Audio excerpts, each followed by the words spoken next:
Kia ora koutou. Today I'm announcing my intention to retire from Parliament sometime in the next days or weeks, and I'll be talking to the Speaker either today or tomorrow about formalising that. It's been a great privilege and I've loved actually every minute of being a Member of Parliament, a local MP for Tauranga, being a junior through to a very senior Minister of the Crown and leading the National Party and the opposition for a bit over 2 years. I've enjoyed the supposedly small things that haven't been small through to the big things.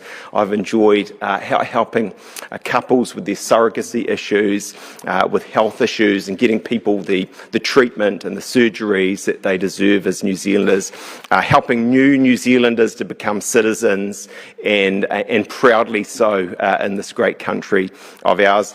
And through to as a minister, being the first minister for space, being involved in the wine sector and UFB and roads, bridges, tunnels, the CRL, many other things beside dams, hydro projects, battery storage schemes, hydrogen, all of those things. It's been a real privilege for me, and as I say, I have loved every minute of it.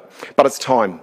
And I feel that I'm leaving National at a good time for National. It's never perfect, but I think the reality is actually National has momentum, as we saw in the poll last week. It's got wind in its sails, and I feel very proud actually to have played a significant role in supporting that renewed momentum, and to be leaving National at this time, I think, is a good time for me and for the National Party. I love the National Party. I've been a member now, amazingly, actually, as a 45-year-old, 46 this year, but this year for 30 years.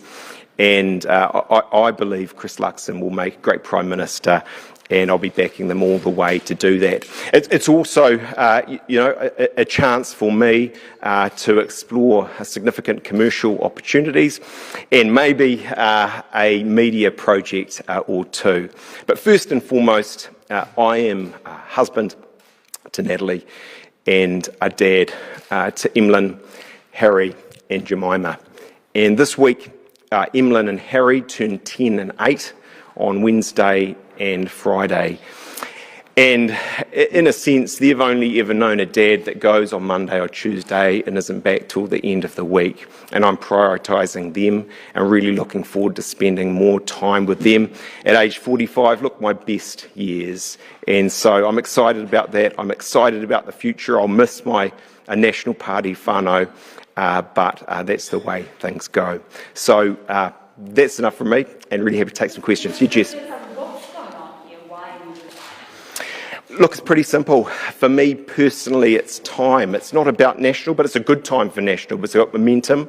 I'm going to explore some commercial opportunities. And, I've got a young family, and at 45, I feel like it's their time as well. Why cause a by-election, though, when you could just hold on for another year and make it easier for them? I think in the end, these aren't decisions that come in a day or overnight. It's something I've mulled for some time. And the reality is the finance role is, after the leader, one of the most significant roles. And so I think I owed it to, my colleagues, to Chris, my friend and colleague and leader, actually to be clear about all of this. And, if I'm going to go, to get out of the way, to allow him and a new finance spokesperson, look, to really take it to the government and prepare, I hope, for victory in 2023. Why rock the vote now? Why rock the vote now when National are finally making some inroads? I think the reality is there's never a perfect time, but when National's got wind in its sails, there's a better time. I feel that I'm able to leave National in good hands, going well, and with real momentum, and that's very important to me as a 30-year member of our great party.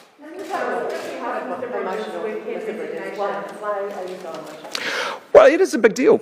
I'm not going to suggest to you that I'm not going to look back and miss some of it. I will. I've loved politics. I still love it. Even the bad times have been good. And, you can read about those maybe in my next book. Let's see how it goes. So there are things about this place that I will miss. I have fire in my engine, but what's also true is, for me, at 45, 14 years in Parliament, when I look at it, it's a good time for National, it's a good time for me, and it's a good time for my family. I think politics in any significant career, if I can say that about myself, has highs and lows. But in the end, I wouldn't swap any of it. I've loved it. I've really enjoyed it, and I'm going to look back actually with fondness at the good times, at achievements, but also at the roller coaster that is New Zealand politics.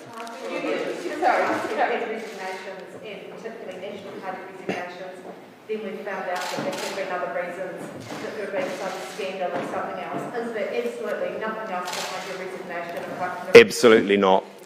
If there was, I'd probably stay and tough it out. There just isn't. My reasons that I give you are the reasons that are real. And in the end, I suppose we all, in careers in life, make significant decisions where we weigh the pros and the cons, and that's what I've done. For me, it's a good time for National, it's a good time for my career to step out and explore some commercial opportunities, and it's a good time for my family. You might compromise National's performance and momentum.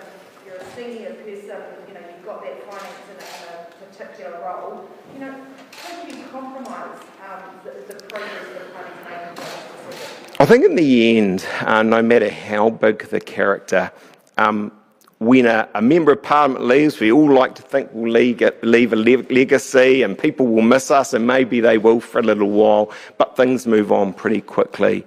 And I've got real confidence that National has the calibre of people to step in, to gear up, to hold the government to account and actually be a persuasive, compelling proposition in 2023.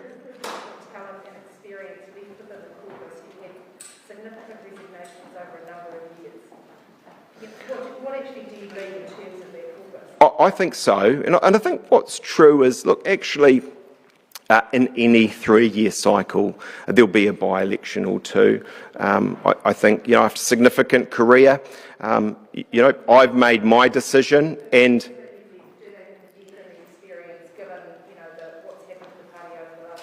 my answer is I think so. And I think what's also true is this is not out of the run of normal things that happen in a 3-year cycle.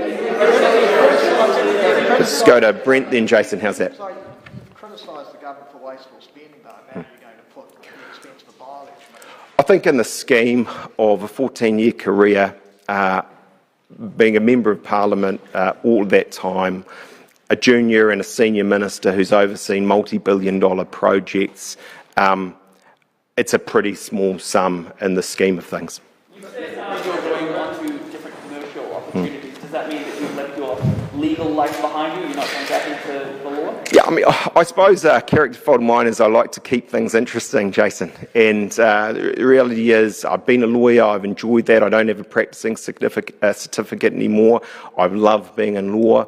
I can't say more to you at this time. Actually, I'm really excited about exploring some commercial opportunities, possibly a media project or two, and enjoying life. And that's where it is at for me. Just on the prospect of a by-election, what do you make of the idea of Winston Peters coming back and winning the brand? I think the reality is Tauranga has, been a strong seat for National historically, and of course was New Zealand first for a period of time as well. I feel quietly confident for National, in as much as it's one of the strongest seats in terms of membership and a variety of other things. It's a very different city today than it was, say, 20 years ago. It's bustling, it's dynamic, and I think in the end it will be a left-right fight, and National will win it.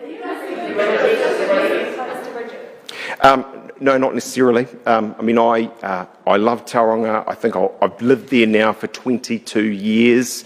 We'll see what the future holds. But the reality is, There's commercial opportunities all over New Zealand, and I expect to retain a base in Tauranga and potentially do other things as well.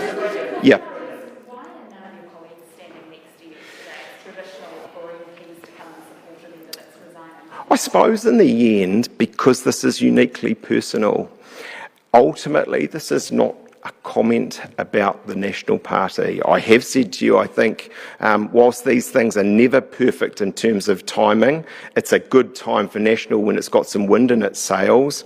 But I make this decision, which I grant significant one for me, and in a sense, possibly maybe a little for the Parliament as well. And yes, there is a by-election, but it's a personal decision for life reasons for me, for choosing family, for choosing new careers, and that's why, look, my call is, to front you, talk with you, maybe, I hope not for the very last time, but one of the last times by myself. Yeah, Craig.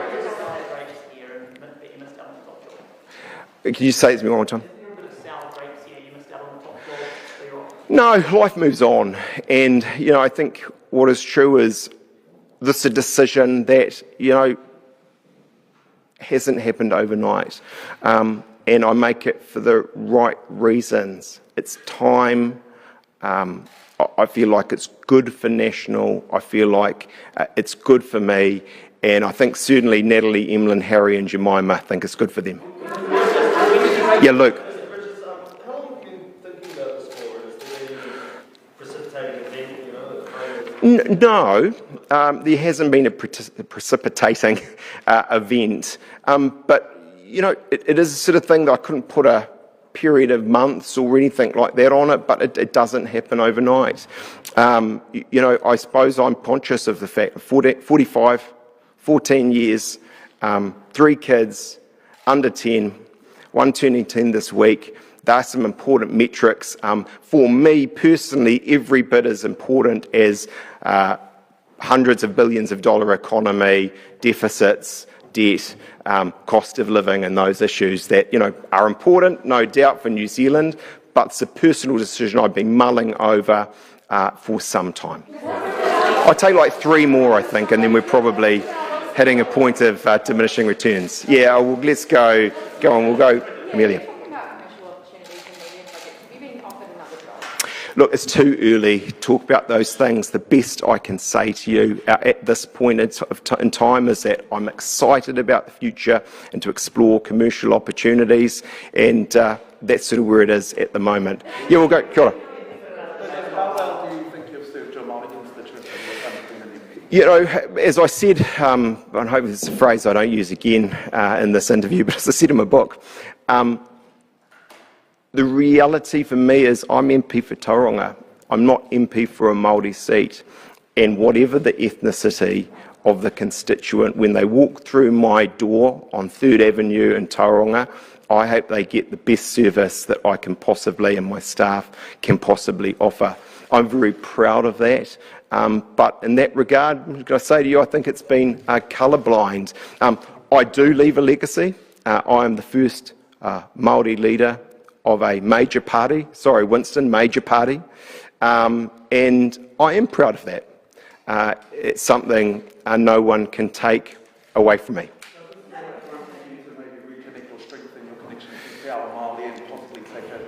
I think the reality for me is, whilst I wouldn't overdo it, my reo is better today than it was a year ago. It's better a year ago than it was 5 years ago. And what is true is I'll certainly have, I hope, a bit more time to focus on some things such as that. Let's go, Henry. Let's go, Henry.